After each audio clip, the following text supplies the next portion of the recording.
Have you ever felt buried in busy work, second guessing what to hand off, or wondering why growth still feels so darn heavy?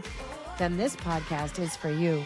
Welcome to Delegate to Elevate, Get Done, where real conversations help you lead smarter, delegate better, and take more off your plate. Here's your host, me, Bonnie Shucks. Hello, everyone. It's me again. It's Bonnie, your host of Delegate to Elevate, Get Done. Here again today with another amazeballs guest. Paige and I were just chatting a minute ago. This is Paige Wiese. Everybody say hi. Paige and I were just chatting before we got started here, and I told her that this shows you that she's doing stuff right. I literally felt like I knew her before I met her. And this is because of her online presence. So that's something that just really struck a chord with me. So we'll get into that in a little bit, but let me tell you more about her and then we'll start the chat. So Paige Wiese is the founder and CEO of Tree Ring Digital, a top-ranked Denver, Colorado based marketing agency that develops high-performance websites and digital marketing strategies for businesses nationwide. With 16 years of industry experience, Paige has seen companies and CEOs struggle to manage and maintain their assets through growth or transition. She has recently developed a proprietary, not property, Bonnie, that's that brain. We'll just leave it in there. She has recently developed a proprietary digital asset management service to track and protect companies over 200 data points. Wow. Paige is a dedicated speaker and mentor on brand protection and business growth. Super. What a perfect guest for the show. So tell us a little bit more about you, like how you got into what you're doing and how people delegate your services to their businesses. Yeah, I think that's the important piece is there's, two sides to it. And first of all, thanks for having me on. I'm excited to be here. But yeah, for kind of my story with it all, I am self-taught. So it's as much as I know, or it's as much as I can store in this brain of mine. And so I really started learning, and I struggled with learning disabilities when I was a kid in school. So I also understood where are the places that my strengths are, where are they weak, and how do I start to understand that and play with that as I'm growing this company. So, I'm not much of a reader. It's something I just don't comprehend. I can't figure out. So like there are times that I'll be like, hey, can someone else just summarize this and tell me what's going on? Yeah. Or, I'll pause on emails because it's just too long to comprehend in that moment. So I'm like, you know what, we're going to come back to that one when I have the brain power for it. So there's pieces like that I really started to understand. And so as I was growing the agency and teaching myself website design as a freelancer when I got started, it was like, where am I really struggling? Where are places that I know we could do better if I had the right people? And so content writing was one of those that we brought on pretty early on of the sites are beautiful and I can handle the creative, I can handle the coding, but the actual messaging to put on these sites, I'm struggling with. And so are the clients. And that's what we started seeing is they're like, oh, I know my business better than anybody. And then I'd get a 2-sentence about page. And I was like, we need to talk about you. Like this. Let's get a little more creative. Exactly. And so that's where I was like, so not only am I struggling, but so are the clients. So how can we bring that into the company and like level up our own service a little bit more? Right. That's how I kept growing, was a lot of that delegating and trusting of like, while I really understand SEO, there's someone else that loves doing it day in and day out. So how do we get that right person in the seat so that the client's getting the best thing, but the client's not having to know everything either? So I would say a lot of just going from freelance into a full agency is delegating, but also understanding why should companies be delegating these services out? Because there's just so many and like little intricacies that go to it that you shouldn't be trying to be an expert in marketing and web as well as your zone of genius. Yeah, exactly. Do you find that a lot of people, like mom and pops or bootstrappy, scrappy people like me, we build our own websites on these like Squarespace and Wix and these things? Like, does that just drive you crazy? Or do you see that a lot and then you just totally rebuild and show them what all you can do to level up? It drove me crazy for a really long time. Like when I was growing the company, because we just see so many strengths in WordPress and just what it can Yeah. do. And the Oh, yeah. more it's the ability for us to custom code and be able to Mhm. get exactly what we want instead of cookie cutters. And so for a long time, I'd just be like, dude, the site's not that great. Like you can tell it's self done, but it's more that when you get into the builders yourself, you stop being able to keep that consistency in font sizes. And so now you do Mm. look scrapped together and done it, do it yourself. The Right. colors are just a little bit off because you didn't really understand what the hex code was doing.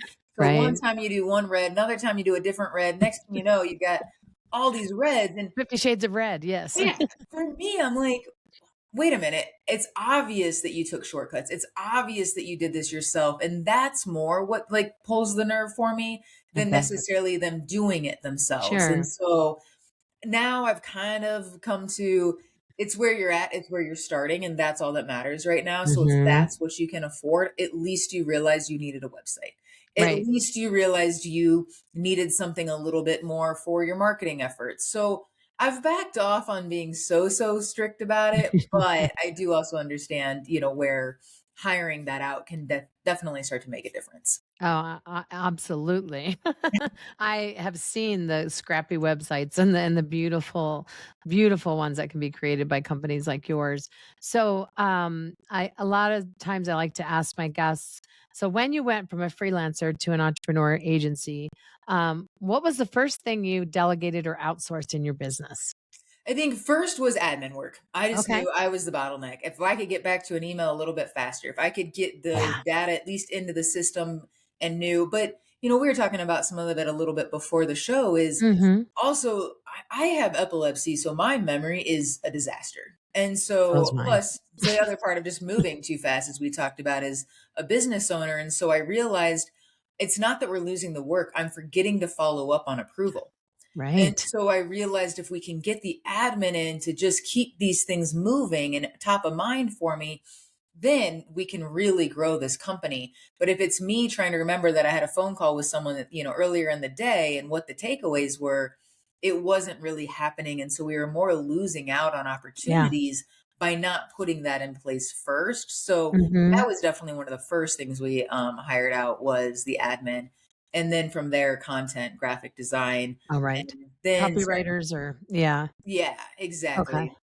So I'm a little biased in the admin world, having had 30 years of it in corporate, but I congratulate you for picking an admin person. That makes me feel so good because I'm an advocate for what the power of an admin can do. If you look at somebody like me, 30 years as a quote unquote secretary with my head down taking notes, you know, like look what I'm doing now, 10 years into my business. Like who would have thunk that little old secretary Bonnie could be doing what I do now? So kudos to you for getting an admin and thank you for explaining the value that they brought to you. I So don't that's think that amazing. they're getting enough credit. I mean, Yeah, people, for us, it's often an entry level role. sure. But one, we use it as understand our framework and we will get you where you're trying to go. I've had so many admins level up into like what they want to be doing, but agency life is different. Like we're Yeah, managing so much. So it's really hard to just hire and drop someone into a certain role right. without fully understanding our infrastructure and our tools. So I like it from an entry level. And at the same time, it's like,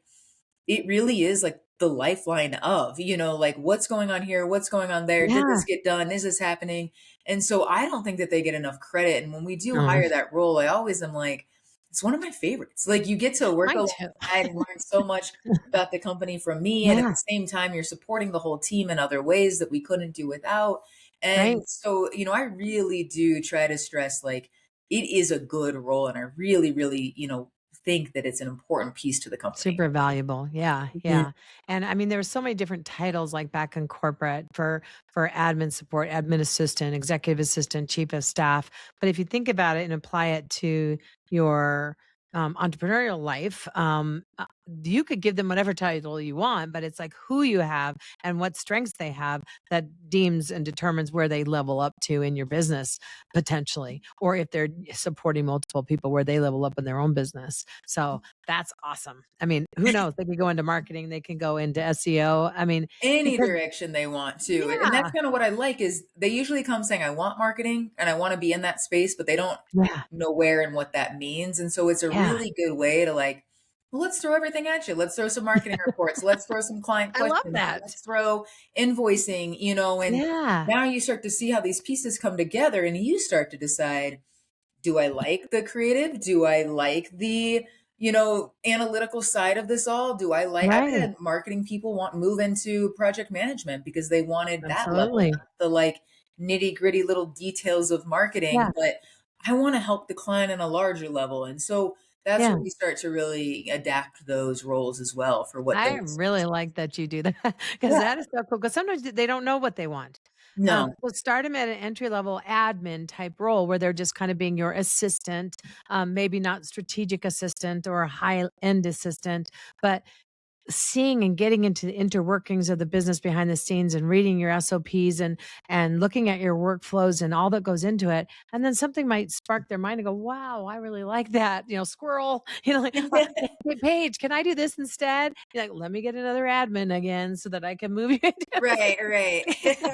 but But then that's it is great. like train the new one coming in and some of the stuff you've Yeah. learned, I'll do some too, Oh, so we all that's super collaboratively help. cool. But Yeah. like, yeah, let's get you moving into that direction then for I sure. love that because that gives me an idea to ask my team because a lot of us, my team, are admins. A lot of them are operational, but you never knew the admins may not know that they can go into an operational role of some sort. So maybe I'm going to start throwing that out there. You guys think, take an admin role and then suggest, hey, can I sit on your call with this, new client to see if, maybe I might want to go into a different place. But I'm digressing from our subject here, which, squirrel again, which my brain takes me into that other direction. I ping a lot, you'd say. But so if I was to reach out to you to delegate, outsource my website, what what's the period? How long does it take? Is it like it seems like it's a really long process to me. I don't know. I'm just curious. If you're doing a full site build, we typically say between like 8 to 12 weeks, depending on, but Okay. we're doing a lot of it. Our goal when we do the website is to take as much of this off your plate as possible. If you Okay. could do it, you would do it, right? And Right. so that's where our model is more, let's get through and do the content writing for you. Let's get in and do the design and development for you. Let us get in and make sure that we've got all the little pieces that help for your business in place and really using you more for just like, it is your business. Like, do you approve of how we're designing? Do you approve of the Right. content we're putting in, like representing your company with?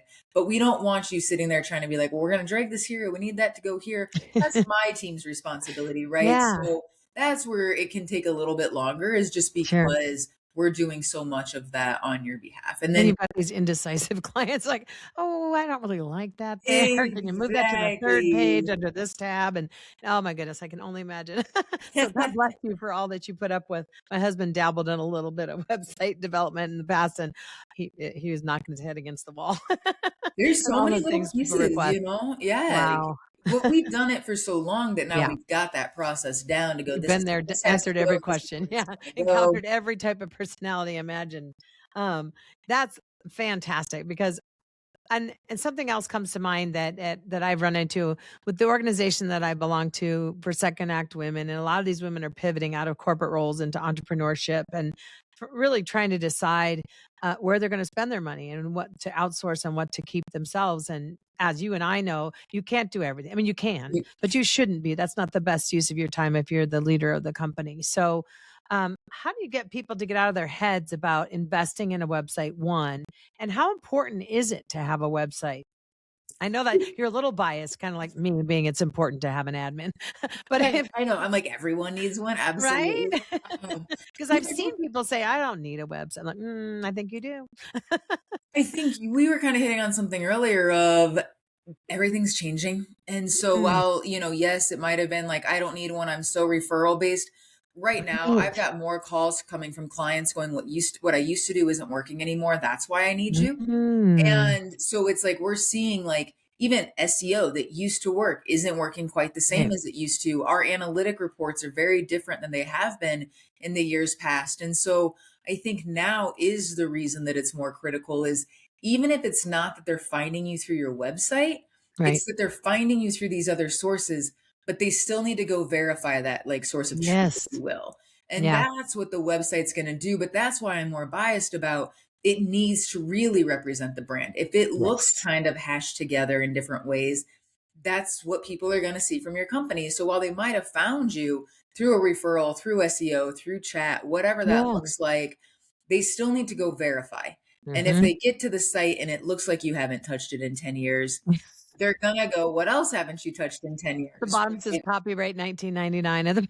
Yeah, and they're like, I kind of gathered, but thanks for confirming. That's how long it's been. But so that's where it is really important to have that website. But where all of these other sources are finding the data is a bit of your site. I'm not going to say all of it, Right. but the stuff that you really want to be like how your brand is represented and found online needs to then be the accurate source of data. If you Yeah. haven't updated your bio in 5 years or you haven't changed your service offering in 3, then the new services aren't going to get found. And Right. your new niche or ideal audience isn't going to get found. And so Yeah. you do have to keep that website up to date from the standpoint of that's how the other sources are finding you to do whatever sort of referral you want to talk about. Do you offer that kind of service, like for people that you've built the site for, and then in a 3-year period of time, you come back and reevaluate and do like a refresh for them kind of thing? Those clients we're typically working with on a pretty frequent basis of, you know what, even if it's just every 6 months, they come back and Okay. say, hey, we want to update this, we want to change that. The other ones that are a lot more set it, forget it, we've tried over the years. They really don't want to hear from us. They know that, You oh, give them next the month admin privileges, they'll go in and change a couple words themselves. Yeah. and we empower it. So the way that I Right. build is I design the site with the team the way that it should be. But we'll even offer website training to say if you need to Ooh. make little edits, I want you to be able to do that. I don't want it to be something where you're like, oh, every time I contact Tree Ring, we're getting an invoice. I Right. want it to, and that I'm just not going to do it because I'm having a bad year, I'm having a bad month, Right. whatever. So I try to say, no, it's so important. I'd rather you be able to edit it yourself and then come to us and say, Yeah. Paige, I'm stuck. Hey, Yeah. how do I get this piece to go in the spot that I want? Hey, Right. it's more technical. Maybe we should just knock that out for you real quick and save you the headache, right? Right. But at least if they need to change team bios, if they need to change a little bit of the service messaging because they were working with a coach and the Yeah. coach said to change something, Mm. I don't Mm-hmm. want you to feel that you can't, make any of those on your own. So we do Yeah. make sure that it's something that they're still empowered with.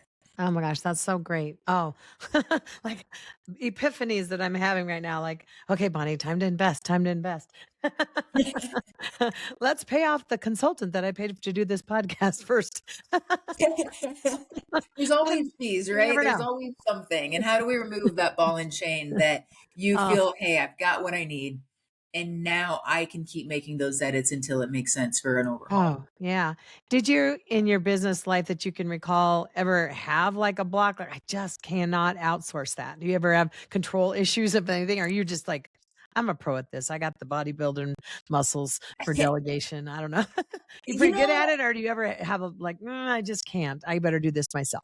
yeah, delegating it out has not really been my issue. I have found and really surrounded myself with a team that I am fully aware is better at what they're doing than I am. Yay. I Even love that. now, like I've had to take a step back and have a hard conversation with the team a couple years ago of like, I don't mind if y'all move to Elementor, but you can't use me as your out, right? Like I Right. haven't fully learned it. I haven't had the time to get into every little thing.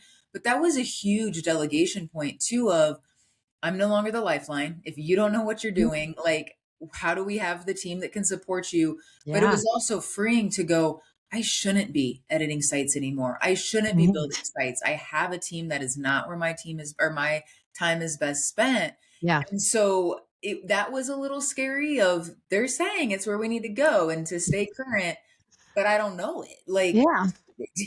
okay. So Right? that piece is one. I think sales sometimes is the second, just because we offer so much. And I know when I get in and start talking to clients of how do we make this connect to that, connect to this, Yeah. I know how to do all of those Yeah. pieces. And so it's easier for me to do the sales where, Wow. bringing someone in is like, well, yeah, we can do it. But I don't know if they can see that vision to really sell Mm. it to the client. I feel So that one. Yeah. yeah, I'm I'm still a struggling founder-led there. organization here, so I get it. Hmm. That's a tough one, and I just have maybe I need to get a coach. I actually have spoke to somebody with a sales coach, but yeah, that's a toughie. Oh, so what I usually ask also as we wrap up our chat is for you to share a couple of what I call golden nuggets that have helped you get over any delegation humps or setbacks or mind blocks or freezes to get you to this place, because you sound like you're in a fantastic place with it. You know, give them some tips or tricks or something like that, maybe at least a couple of them. Do you have to share? Yeah, absolutely. Okay. So I think one of mine, and you've heard it before, is just the document. Document everything you can and whatever that looks like. If it's a simple email that keeps coming in, document it so the team can have it. I know at the end of Ooh, the year, we get oh, well, we need your W-9 now. And yeah. so instead of like having that just, in my possession, how do we get that into our knowledge base that the whole team knows? If anyone asks, it's just a quick right back out the door. That's a simple example, but we went into I had built my company up to roughly about 10 to 12 full-time employees middle of COVID. Yeah. And Okay. then coming out of COVID, we had to switch to a bit more of a contractor role just because Mm-hmm. people wanted to work remote. So that's how we handled that. And with that, though, I started finding myself getting placed back into every role that I'd already hired Mm, at some point, yeah. or realizing how I trained was a game of telephone. Yeah. So the next person trained, but then threw a few of their own little things in. The next person kind of trained, but Oh, apply. And so I realized, while I've been in business now at that point for 10 years, the training wasn't correct anymore. And so I took that opportunity to slow back down and start recording training videos. So that ooh, now, anytime someone says, "Hey, Paige, how do we do this?" I can just say, "Go watch the video," and then ask me the questions. But they're not yeah. going to Google to find whatever source they can find. They know how our policy is done on that, but I'm not the Hmm. bottleneck of, well, when can I get on a training call to walk you through this to show you Right. exactly how to do it? So, I love that. yeah, documenting has really been the key to success for us as far as delegating out, knowing they're doing it to our standards, trusting that it's getting done appropriately. And then, yeah, I mean, policies and just understanding what that process is and Yeah. knowing too, what are you expecting out of that person in that role? Yeah. So I know, like to what we talked about, if I'm hiring an admin, that is going to be a very, very heavily trained role. That's Yeah. going to be something that I need to walk them through. If we're hiring project management, I need to train you on how our tools work and Right. what we're kind of guiding and telling the client. How are we handling out of scope? All of that. So those roles, I much more focus on like how trainable are they going to be when we're interviewing and hiring. Yeah. But Yeah. when we bring in marketing or web, I'm going to expect if we're hiring a WordPress person that you're going to know what you're doing. You better I roll don't, that one, too. yeah, I don't have as much training on that. And Yeah. so understanding, well, what is that level helps you understand Mm. what level should we be documenting then. We Ooh, mostly I like that. say, here's our 75-point checklist. This is what I'm going to hold you to. Beyond that, I'm not too concerned how you get there. Right. But this is what we're going to be checking up against at the end of the project. So please make sure you're at least So hitting. knowing what kind of level of a role that you're hiring for and having different types of ways and processes to hire that person depending upon Exactly. what the role is. Oh, that's cool. I don't think I've heard that yet. So 80 some episodes in. So thank you for that nugget. I love it. Oh my gosh. So I just wanted to say thank you so much for being here today. And it's great to finally connect one-on-one to this person I felt like I knew already. Absolutely. No, it's been a pleasure. Oh, cool. Well, hopefully we'll run into each other again because we are both in Denver, Colorado. So um, this is heard all the way around the world. So you never know who we'll run into. But thanks again, Paige. And Everybody, I just want to let you know, check her out. I'm going to, of course, put her website link down in the comments for you. And please listen and subscribe to the channel. Reach out to Paige. Let me know if you'd like her to come back and talk more about anything in specifically that we didn't cover today. And you know what? Get out there, delegate to elevate, and get your done. Thanks, Paige. Thank Bye-bye you. now. That's it for today's episode of Delegate to Elevate, Get Done. Be sure to follow or subscribe wherever you listen. And if this episode gave you a golden nugget or two, leave a review on Apple Podcasts or Spotify. Your review may even be featured in a future D2E listener shout out. Head over to delegatetoelevatepodcast.com. That's with the number 2 to grab Bonnie's free Delegate to Elevate growth roadmap. Explore past episodes and join us next time for more real conversations about getting done.